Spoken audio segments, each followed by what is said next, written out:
Sports culture is built on the myth of the perfect exit. We expect the greatest players to walk away only after securing the sport's highest honor in their final attempt. For a generational talent, the stadium is filled with more than just fans. It is filled with the weight of national identity. Every movement on the pitch is scrutinized by millions who view this tournament as their last chance for collective glory. Behind the touchline, a wall of lenses remains fixed on a single subject.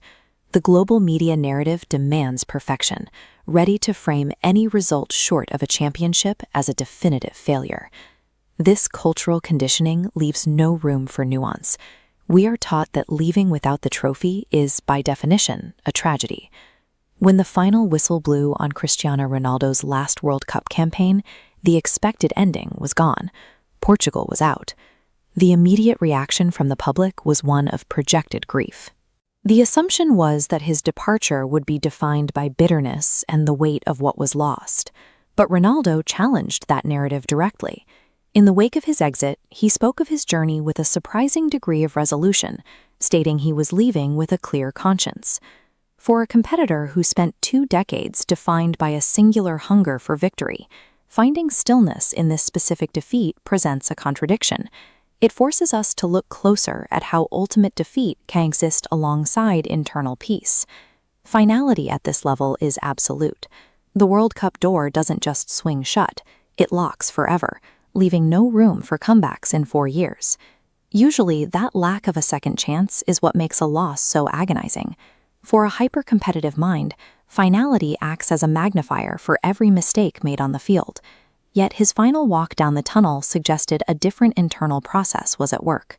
Understanding this calm requires moving past the scoreboard and examining the psychology of high-performance closure. This is the equation of effort. For elite performers, psychological peace is often detached from the external score. It is determined by the relationship between potential and input. Regret lives in the negative space.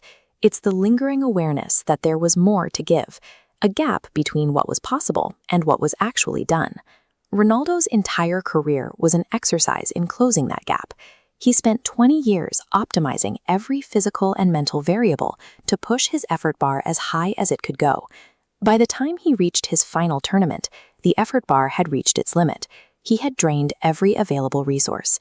Because the reserve was empty, the agonizing questions of what if had nowhere to take root.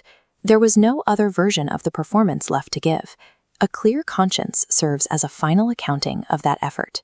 It is the internal confirmation that the athlete reached their absolute limit, regardless of the score. We are used to judging a career by how much silverware is left in the trophy case at the end. But there is a different metric, the attainment of internal peace. In the middle of a massive, chaotic stadium, the external result eventually matters less than the athlete's internal state. This perspective reframes the tournament entirely. It represents the complete exhaustion of an athletic vessel that has given everything it was capable of giving.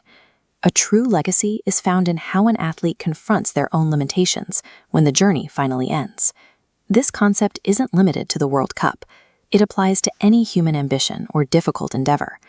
Maximum effort doesn't promise a storybook ending. External factors can always step in to deny us the ultimate prize. However, the only victory we can actually guarantee is the control over our own input. The ultimate prize on life's biggest stages often exists outside the trophy case. It is the quiet, untouchable peace found by those who walk away with a clear conscience.